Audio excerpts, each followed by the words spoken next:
दिल्ली के मुख्यमंत्री अरविंद केजरीवाल ने आज मोरीगेट स्थित एक स्कूल में बने राहत शिविर का दौरा किया। दिल्ली के मुख्यमंत्री अरविंद केजरीवाल ने कहा कि आर्थिक मदद के तौर पर हर बाढ़ पीड़ित परिवार को 10,000 रुपए प्रति परिवार दिया जाएगा। दिल्ली प्रदेश कांग्रेस अध्यक्ष चौधरी अनिल कुमार के नेतृत्व में आज एक प्रतिनिधिमंडल ने मजनू का टीला राहत शिविर कैंप का दौरा किया और पीड़ितों को खाना वितरित किया।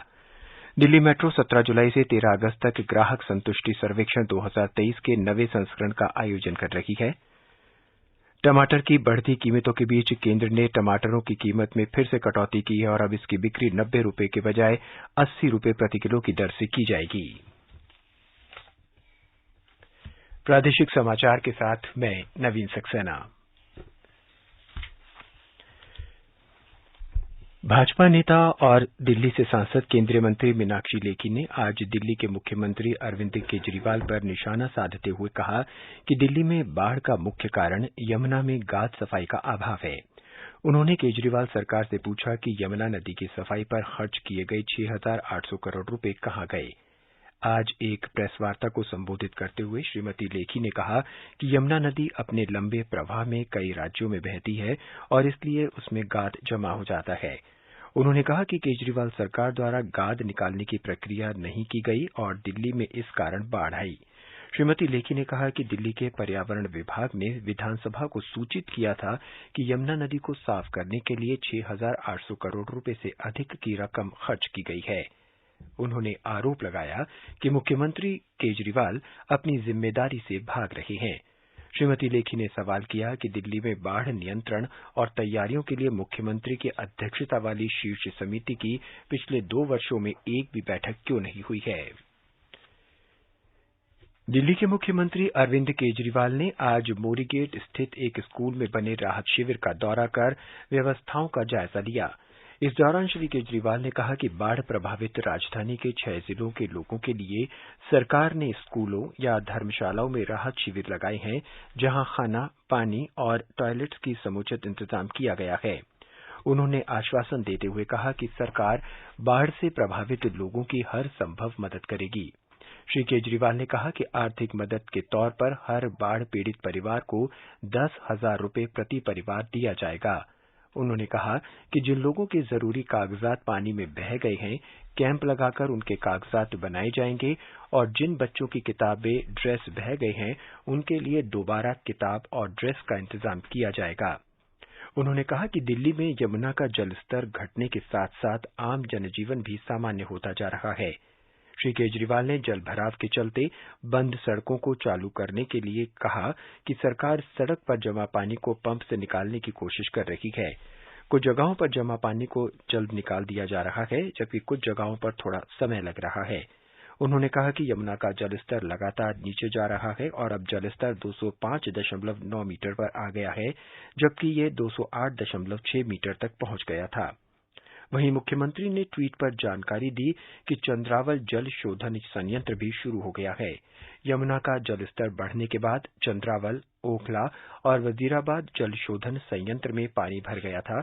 इस वजह से दिल्ली जल बोर्ड को इन तीनों संयंत्र बंद करने पड़े थे।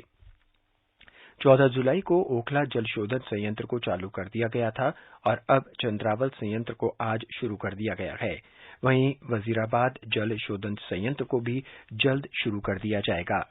मुख्यमंत्री के इस दौरे में राजस्व मंत्री आतिशी, केंद्रीय दिल्ली के प्रभारी मंत्री इमरान हुसैन, स्थानीय विधायक प्रहलाद सिंह साहनी और पार्षद पुनर्दीप सिंह साहनी भी मौजूद रहे।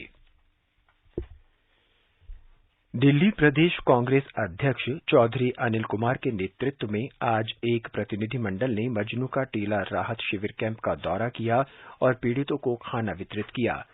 मीडिया को संबोधित करते हुए श्री चौधरी ने कहा कि दिल्ली में बाढ़ ग्रसित क्षेत्रों की स्थिति जब तक सामान्य नहीं हो जाती, कांग्रेस के राहत शिविर जारी रहेंगे।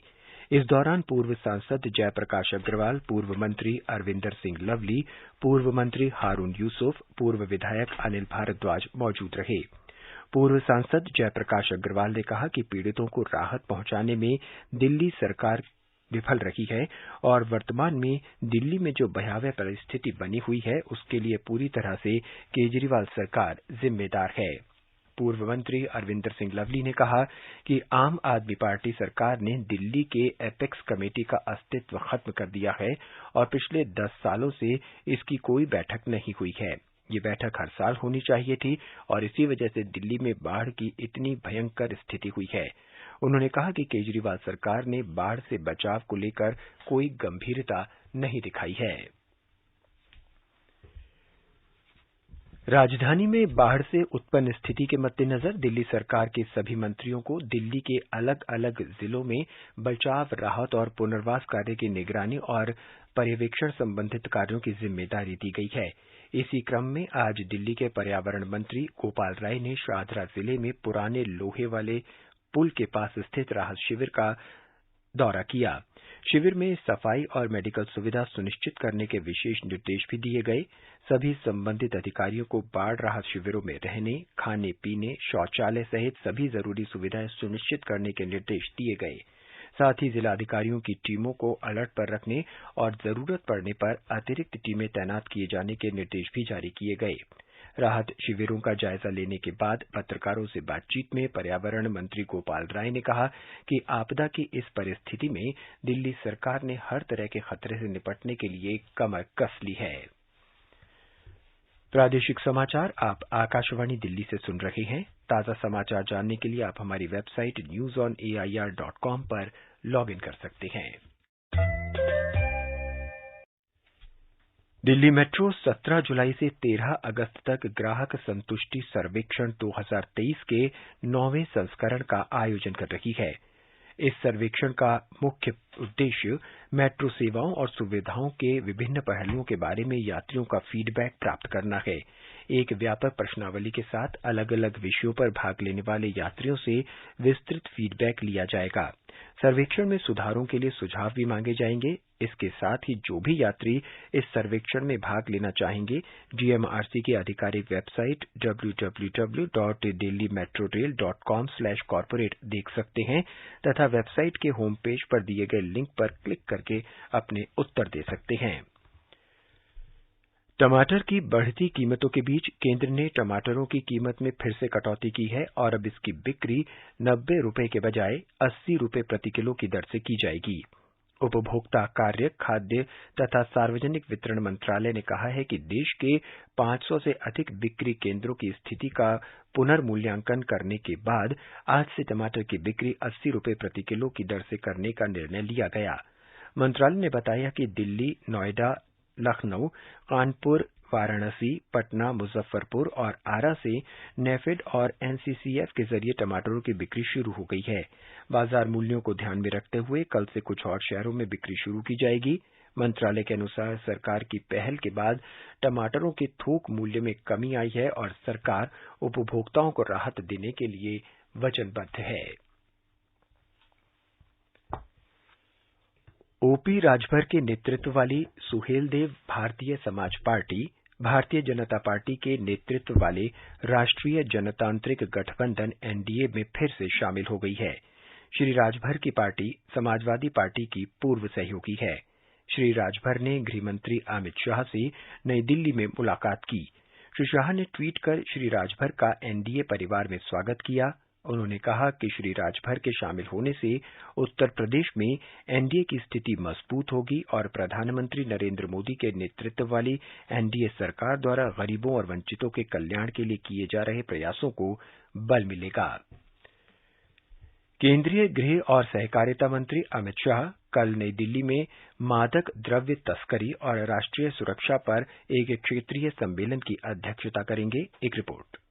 इस सम्मेलन के दौरान 2,416 करोड़ रुपए के 1,44,000 किलोग्राम से अधिक मादक पदार्थ नष्ट किए जाएंगे। ये मादक पदार्थ मादक द्रव्य नियंत्रण ब्यूरो एनसीबी ने सभी राज्यों के मादक द्रव्य निरोधक कार्यबल के समन्वय के साथ की गई कार्रवाई में देश के विभिन्न हिस्सों से बरामद किए हैं। गृह मंत्रालय ने कहा है कि प्रधानमंत्री नरेंद्र मोदी के नेतृत्व में सरकार ने भारत को नशा मुक्त करने के लिए मादक द्रव्यों के प्रति कतई बर्दाश्त नहीं की नीति अपनाई है। वर्ष 2022 में में 1 जून से इस वर्ष 15 जुलाई तक एनसीवी और राज्यों के एएनटीएफ की क्षेत्रीय इकाइयों ने सामूहिक तौर पर तकरीबन 8,76,554 किलोग्राम मादक पदार्थ नष्ट किए हैं। ये लक्ष्य से 11 गुना अधिक है। इनका मूल्य लगभग 9,580 करोड़ रुपए आंका गया है। समाचार कक्ष से विशाल शर्मा।